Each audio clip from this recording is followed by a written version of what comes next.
అండి. ఈరోజు నాకు 4250 రూపీస్ అనేది ప్రాఫిట్ వచ్చింది. నా జీరోదా లాగిన్ సరిగ్గా ఓపెన్ కావడం లేదు. అందుకోసం నేను అప్‌స్టాక్‌లో చేస్తున్నాను.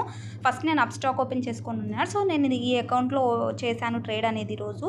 నేను 45,540 ఎప్పుడైతే బ్రేక్ అయిందో ఆ పర్టిక్యులర్ ప్లేస్ దగ్గర ఒక ట్రేడు, తర్వాత 45,288 ఎక్కడ బ్రేక్ అయిందో అక్కడ ఒక ట్రేడు, తర్వాత 45,000 బ్రేక్ అయినాక ఒక ట్రేడు, తర్వాత 45,887 లెవెల్ కూడా బ్రేక్ అయినాక ఒక ట్రేడు. ఇలా నేను ఈ ట్రేడ్స్ అన్నీ తీసుకున్నానండి ఈరోజు. ఒకవేళ ఫస్ట్ నుంచి ఒకటే పీఈ కాల్‌ని గినక మనము పెట్టుకొని ఉండింటే గినక 5,000 టు అబోవ్ ప్రాఫిట్ అనేది ఒక లాట్ మీద ఈరోజు వచ్చే ఛాన్సెస్ కూడా ఉన్నాయి. సో, మీరు ఎంత ప్రాఫిట్ వచ్చారనేది నాకు కమెంట్‌లో తప్పకుండా తెలియజేయండి. ఈరోజు మాత్రం అసలు సూపర్ బాగా అసలు చాలా బాగుండింది ఈరోజు.